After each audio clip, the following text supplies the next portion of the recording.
Kelvin Davis. Tēnā koe te māngai o te whare. Tautapungi ana hau I ngā mihi ko mihia ki a rātou ko wheturangi tia ngā tini mate o te wiki ko pāhore o te marama. Rātou ki a rātou, te hunga wairo ko tātou ngā kanuora, tātou ki a tātou ana. Tuatahi mā koe e mea tu ki a koe e marama. Hore kona hau ki a hariruia ai mō tēnei piri. I te mea, ka taiho ake a hau ki a kete ai ngā hua te whakatūtukitanga o ngā moia ngā wawata o tēnei pire hei mua I taku hareruia tanga o tēnei pire. Mea ka kite a hau I aua hua, te tūtuki tanga o aua hua, ko hau te mea ka arataki I a tātou katoa, ka piki ake I ngā puke, ngā hiu I ngā maunga ki a harirui ai. Nā reira, taiho ake rā mō taua wā, I te mea I naia nei, he kupu no iho kei roto I wenei pepa o tēnei pire. He kupu no iho. Mr. Speaker, I just said that I'll wait until I sing hallelujah in regards to this bill. The reason being is that at the moment there's just words in a bill. But when these words are, when the dreams and the aspirations that are inside this bill are actually realised, I'll be the first person to lead anybody up the nearest hill, the nearest mountain and sing hallelujah. This bill, Mr. Speaker, is very important. We will support it from Labour. We did have reservations, but we will support it. The reason I'll support it is because I love te reo Māori. Now, I grew up in a monolingual house. We only spoke English. If David Bennett says, you know, he didn't learn te reo Māori at school and he didn't have those opportunities, imagine what it is for a Māori child to grow up and not have those opportunities to speak te reo Māori, to go on to your marae and know absolutely nothing about what's going on that marae and feeling totally inadequate. And seeing your father totally inadequate as well.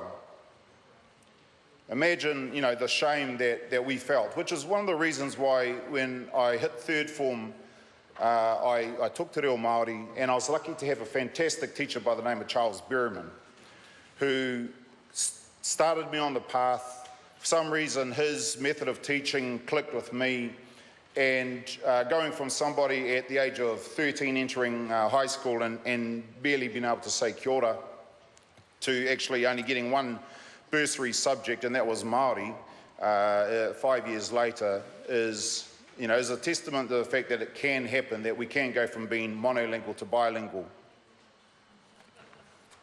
So we do want to see te reo Māori thrive and prosper. You know, te reo Māori is as unique to New Zealand as the Kiwi, as Tāne Mahuta, as Prince Tuiteka, as Cream Powers. We want to see this taonga of ours grow and thrive. Now, I came late to the Māori Affairs Select Committee. I was brought onto it right at the very end of this bill. The first thing I noticed was that there wasn't an apology. And I believe that that's something we need to change in the committee stages. There needs to be an apology for the way te reo Māori, for the fact that our aunties, uncles, grandparents were caned and beaten for speaking te reo Māori. I have to say my father was never, to my knowledge, was never caned for speaking te reo Māori because he just couldn't, which is especially tragic because both of his parents were fluent Māori speakers. In fact, I'm told that my grandmother's Māori was better than her English. And yet, their 5 sons, my father being the youngest, not one of them could throw a sentence together in te reo Māori. Another criticism I had coming into the Select Committee was the purpose of the bill. I looked at it and I thought, the purpose of this bill, it must be that we are going to increase the numbers of te reo Māori speakers and increase their fluency. That must be front and centre, and it wasn't. The purpose of this bill was mainly, may I say, administrative. It was about the structures, tauta, whiri and te māngai pāhua, all those government structures. And I thought, yeah, when the minister goes to review this bill in 3 years' time, he can tick off, yep, that's tauta whiri's had whatever happened to it and everything else. But really, I want to know, are there more Māori speakers in New Zealand, and has their fluency increased? That's what I want to know. The other thing I want to know is Māori being spoken in more contexts throughout New Zealand communities than there are now? See, at the moment, te reo Māori is mainly spoken on the marae and ceremonial occasions. We're lucky up north, we get a number of people who still speak Māori in the street, and it's beautiful to hear. But you know, non-Māori speakers take for granted the fact that they can walk into any shop, any supermarket, any dairy, any post office, and they can conduct their business in the English language. They take it for granted. But has anyone ever thought that as Māori speakers, I can't walk into Pack and Save or the Celtic station or the post office and conduct my business in te reo Māori? Now, as I believe that is a treaty right, and until we hear our language spoken everywhere in all contexts, then our treaty right is not being lived up to. Now, we can't legislate for Pack and Save to go and employ somebody on the counter so that if I choose to, I can go up and do my transaction in te reo Māori. But certainly the Mahi Korona or the Mahi Māori could work with businesses and encourage them to have Māori speakers. See, we need not just to be able to speak our language, we need to be able to hear our language, we need to be able to see our language, we need to be able to read our language, we need to be able to write our language. And we need to have our communities immersed in the language if we're actually going to make a difference to te reo Māori. And we rely, up until now, we've relied on traditional methods of language transfer, the marae, talking to our kaumātua and kuia, and school, I guess. And just while I remember, you know, Denise Roach's daughter is the only student studying Māori in her class. Will this bill change that? Will this bill change it? That's something we have to really, really ask ourselves. But we need to be able to read, write, see our language all around our communities. So we can't rely on the traditional methods of language transfer anymore. We actually have to look at non-traditional methods, and it's going to seem really strange. It's going to feel really awkward at times. So on my marae, mainly the time we hear te reo Māori is when we welcome manuhiri onto our marae.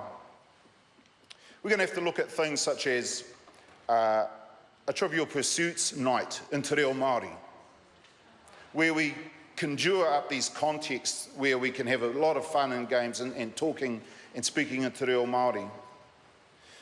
We need to hope that every newspaper, maybe once a week, has one page dedicated all the news stories in te reo Māori. And magazines such as the Woman's Day or Woman's Weekly, whatever, the Listener, just one page a week. These are the things that we need to see and we need to ask for in order for our language to actually just become normal again. I mean, let's remember that the word Māori actually means normal, ordinary. And so we just need to make our language ordinary and normal. Actually, we should be careful about making it tapu because then it scares people. It should just be so natural and normal that we don't blink when we hear it or when we see it. So, Mr. Speaker, we support this bill. We believe it can be improved. But at the end of the day, if it lives up to the promise that's in it, as David Bennett said, this country is going to just benefit. It's just going to be the greatest thing for all of New Zealand and all New Zealanders. So we support it. We want to improve it. We want to make it live up to all the potential that's in it, so that's not just a bill, words on a sheet of paper. It's actually the future here for te reo Māori. Kia ora. Kia ora. Jono Naylor.